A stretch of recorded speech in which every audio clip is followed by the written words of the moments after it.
Дорогие друзья, я вас приглашаю на прогулку по таинственному уголку экспозиции природы Хайбинского района нашего музея, по нашему участку, который является одним из уникальных уголков нашего района, где растут лекарственные растения, краснокнижные цветы, уникальные деревья, и хранится много тайн и историй. Взгляните, это настоящий райский уголок, где забываешь обо всем, обо всех своих проблемах, трудностях. Этот чудесный сад был задуман 27 лет назад бывшим директором музея Михаилом Гавриловичем Некрасовым, человеком, любящим свою малую родину, природу и порядок во всем. Он всегда говорил, деревья любят заботу, ласку. Чтобы создать красоту, надо трудиться. И мы, сотрудники музея, под его чутким руководством, не покладая рук, ухаживали за каждым деревом, кустиком, цветком. Увидев благие намерения нашего коллектива, люди нашего села, друзья, знакомые помогали нам. Самые первые деревья на нашем участке посадили участники Великой Отечественной войны, которые приехали на районные мероприятия, посвященные 50-летию победы в Великой Отечественной войне, и принимали участие в открытии нашего музея 7 мая 1995 года. Вот они, величественные сосны, которые хранят память о ветеранах Великой Отечественной войны.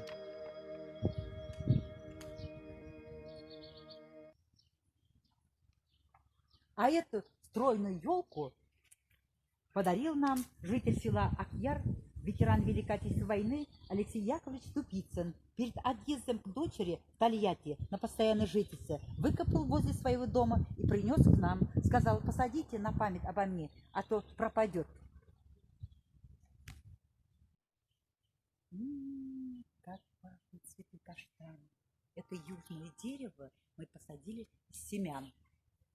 Михаил Гаврилович взял их у своих друзей, а эту маленькую пихту подарила нам Карима Кайдалова, заведующая галереей народного искусства Урал Республиканского центра народного творчества. Она у нас сначала росла в горшочке, потом мы ее высадили. Растут у нас лиственница, рябина, клен, яблоня, шиповник. Вот здесь еще шиповник растет. А это белая сирень.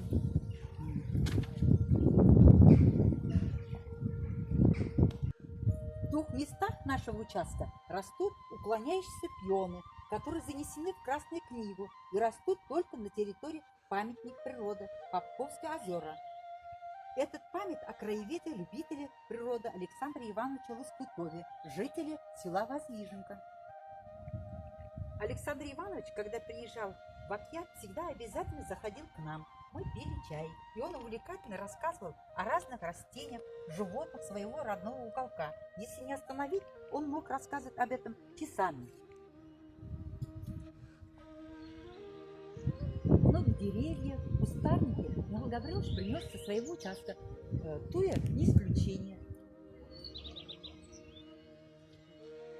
Растут у нас на участке и лекарственные растения. Вот перед вами девисил, подорожник, тысячелистник растет у нас, и клевер, ландыш, лопух, одуванчик, зорька обыкновенная.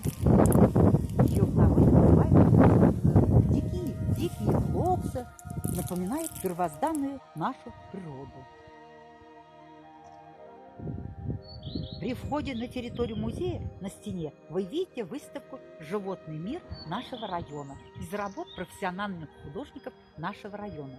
В 1916 году на акции «Ночь музея» музеем был организован конкурс граффити среди профессиональных художников, где приняли участие художники нашего района, преподаватель отделения декоративно-прикладного искусства Акьярского горного колледжа Альфия Ринатовна Уразалинова, учитель изобразительного искусства школы номер 2 села Акьяр Юлия Юлдашевна Зайнагабдинова, художник-оформитель районного дома культуры Раил Гибадович Аллабердин и преподаватели художественного отделения Акьярской школы искусств имени Юмабая Исямбаева.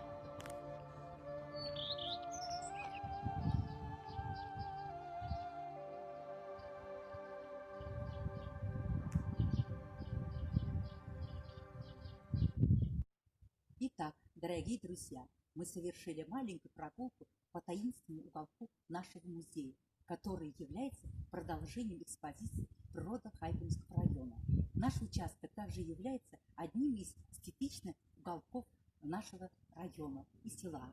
И в год эстетики населенных пунктов нашей республики я хочу сказать, что такой участок, прекрасный участок, может создать каждый у себя.